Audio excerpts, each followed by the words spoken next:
Bonjour à tous. Alors, voilà, ça a été dit, je vais vous présenter donc les résultats du suivi archéologique mené sur le fort de Suarlé dans le zoning Écolis à Namur.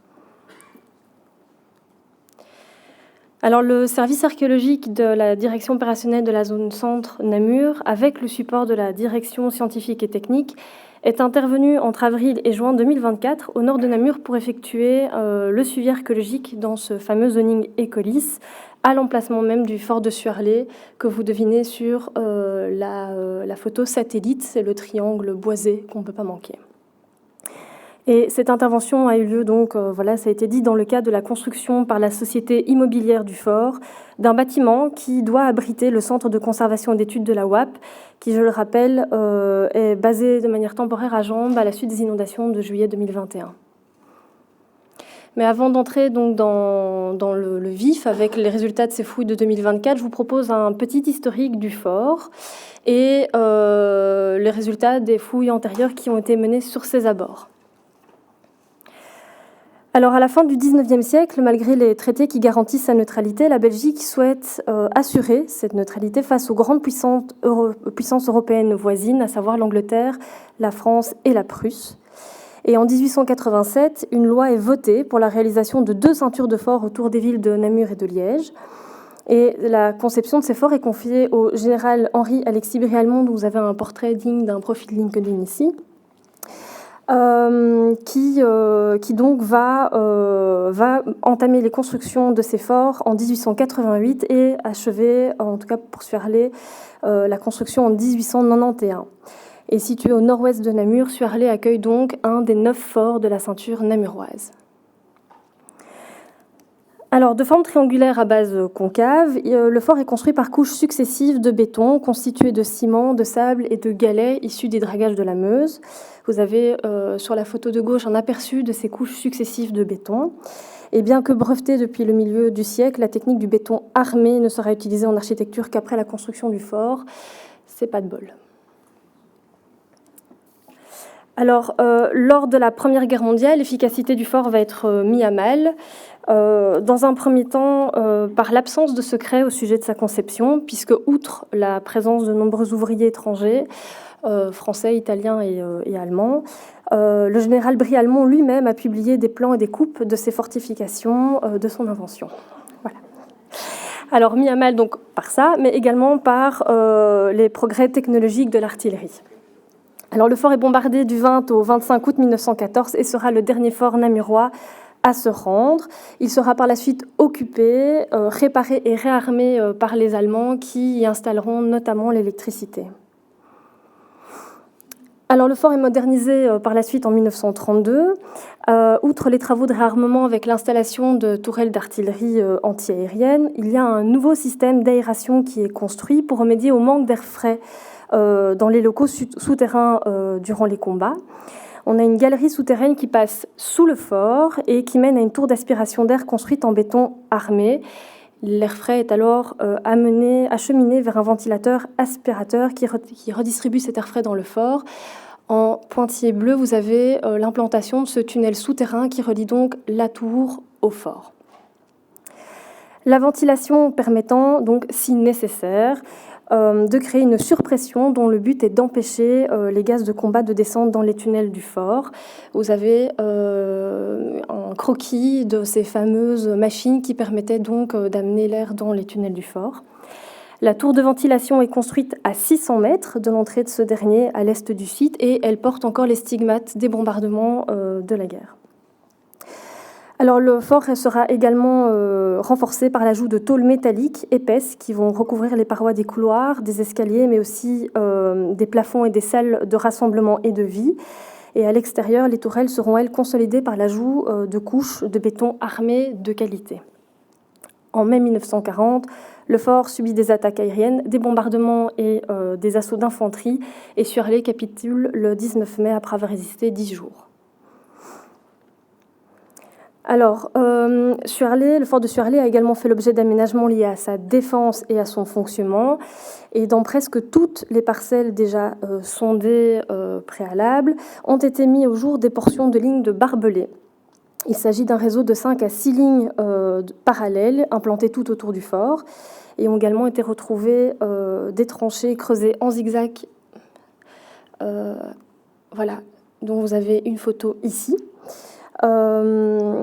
Donc des tranchées en zigzag creusées à l'ouest, des éléments probables d'une tour de tir au nord-est et une coupole de tourelle. Les bombardements intensifs subis par le fort en août 1914 et en mai 1940 ont laissé des traces au sol sous la forme de nombreux trous d'obus de diamètre varié. Des trous d'obus donc, qui sont localisés essentiellement à l'entrée du fort, dont vous avez ici un détail, et qui ont été comblés par un grand nombre d'objets métalliques et divers objets de la vie quotidienne des soldats, comme de la vaisselle, des bouteilles, des peignes, des ouvre-boîtes, des brosses et des partitions de musique. Durant l'entre-deux-guerres, Suarlé fait partie des forts réarmés, contrairement à ceux des mines et de Cognolet, qui, eux, sont complètement abandonnés. Alors après la guerre, Suarlé va servir de terrain d'exercice pour le génie militaire de Jambes, qui effectuera des essais de tirs et d'explosifs, puis fut remblayé en partie par des terres issues des terrassements de construction des entreprises implantées sur le zoning. Abîmé, vandalisé, il est aujourd'hui la propriété de privés qui l'ont ceint d'une clôture sur une grosse moitié pour y aménager une piste d'essai pour 4x4 et nouveaux véhicules. Voilà. Et maintenant, je vous propose d'entrer donc dans le vif, avec une première phase de terrassement en 2024, qui va cibler essentiellement la zone ouest de l'emprise du fort, avec 2 premiers profonds sondages qui vont être réalisés par l'entreprise de construction, dont un hors de l'emprise du terrassement, afin d'estimer la profondeur du mur de contre-escarpe pour l'implantation des pieux de fondation du futur bâtiment. Vous avez ce fameux petit bout de mur de contre-escarpe visible juste là. Donc, le mur de contre-escarpe F2 de son petit nom est situé à une profondeur entre 5 et 6 mètres par rapport au niveau supérieur des remblais du fort. Et il est composé de béton non armé pour ce qu'on a pu en voir et comprendre. Vous avez ici un plan de coupe, voilà, du fameux général Brialmont. Sa face intérieure est oblique, son sommet présente une surface plane sur environ 2 mètres et puis s'incline vers l'extérieur. Il n'a pu être aperçu vraiment qu'au moment de ces 2 sondages. Alors on a un bassin d'orage ensuite qui va être implanté dans les remblais de couverture du fort. Ce dernier se compose donc des terres apportées à l'occasion des travaux de terrassement et de construction des entreprises voisines, notamment l'entreprise Kraft, qui y installe ces terres de construction depuis 1974. Et enfin, à la mi-avril, on a une première structure qui est dégagée lors du suivi de terrassement. Il s'agit d'un puits d'aération du tunnel principal du fort qui relie le massif de tête du fort au massif central. Le puits d'aération F3 est constitué d'une élévation circulaire de presque 4 mètres de diamètre en béton lissé et non armé. Cette élévation présente des fissures et des zones fortement endommagées, laissant apparaître un béton très friable, composé majoritairement de galets de Meuse. L'élévation circulaire est posée sur une assise carrée de 4,5 mètres de côté, également en béton non armé et lissé, sur lesquels des traces de coffrage sont visibles. Et donc on se situe ici sur le plan. Vous avez à droite le massif central et le tunnel principal, la tête du fort étant beaucoup plus loin sur l'image à gauche. Et l'ouverture de ce puits a été comblée par un remblai de terre rapporté dans lequel un fragment de coupole en acier de forme lenticulaire et concave a été retrouvé et conservé. Vous avez sur l'image en bas à droite une illustration d'une de ces coupoles. Ce n'est pas la coupole du site, c'est une coupole qui est encore en place au fort de Loncin, que je vous invite à aller visiter si cette partie de l'histoire-là vous intéresse. Alors à la mi-mai, pour les besoins du terrassement, le puits d'aération va être démonté et va dégager alors les parois intérieures de son élévation arrondie. Et sur l'une de ces parois, on va retrouver une indication peinte en rouge et au pinceau. Alors il s'agit en fait d'informations de direction qui permettaient de se diriger vers les tourelles voisines. Voilà, les Allemands donnaient des petits noms sympathiques à leurs tourelles, nous on avait des numéros. Des encoches et une poutrelle métallique encore en place témoignent de l'existence d'un niveau de sol, probablement d'un plancher.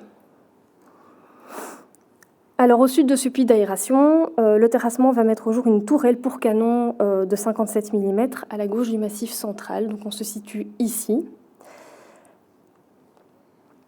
D'une hauteur observable de 2,65 mètres, son diamètre maximum approche les 9 mètres. Elle est assez bien conservée.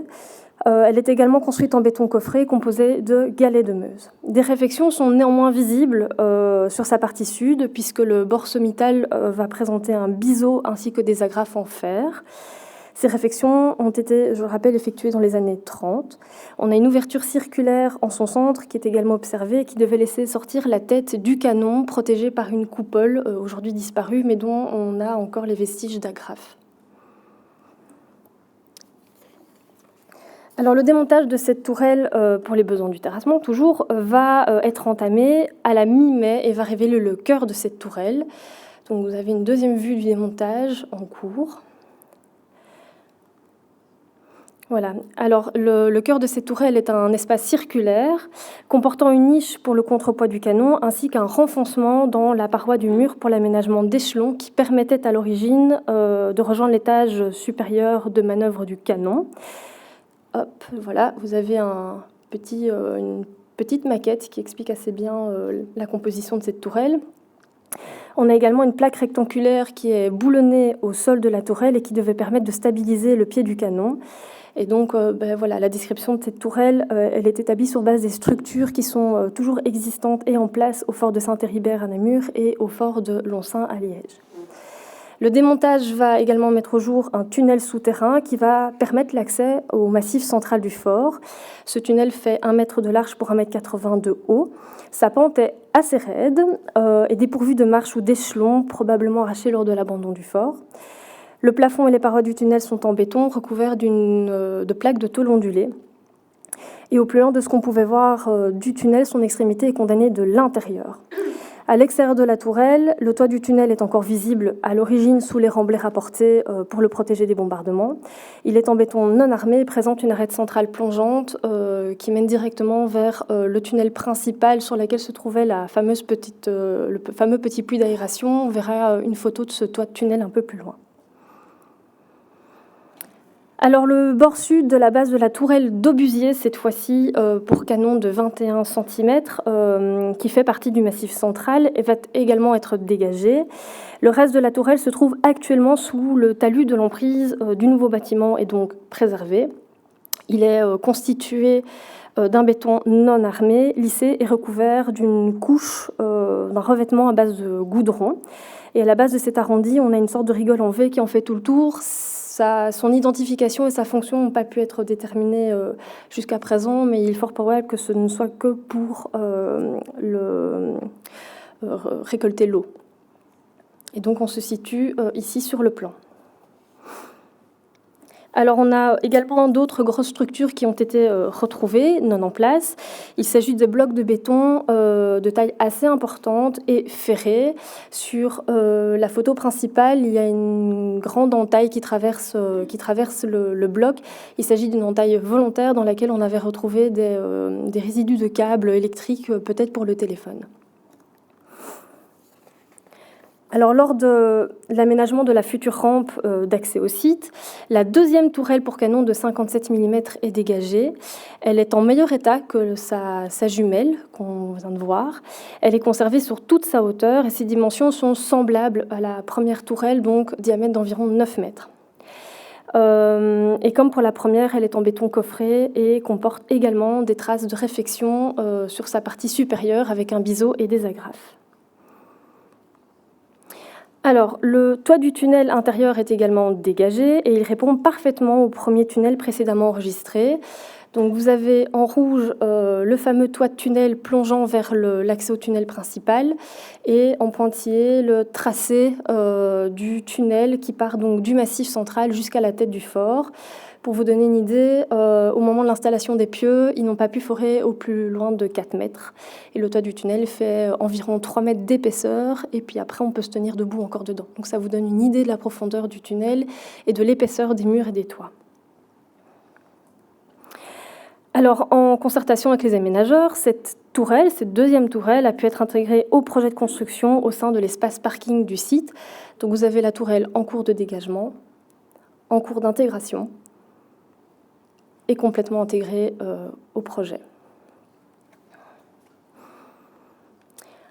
Et alors pour conclure cette première phase de terrassement, ici vous avez sur plan les différentes structures qui ont été dégagées lors de ce suivi.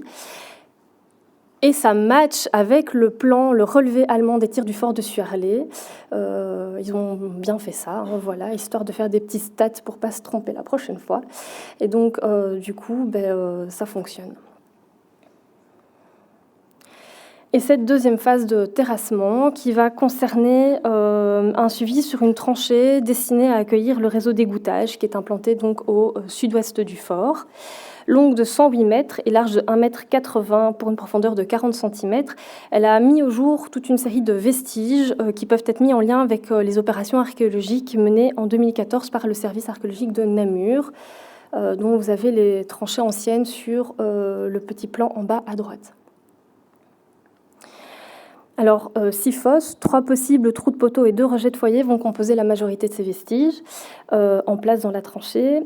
Alors, l'absence de matériel archéologique va vraiment compliquer leur datation, mais ces structures, mais leur comblement est similaire à celui des fosses de la parcelle voisine, donc préalablement fouillées, et qui sont datées de l'âge du bronze.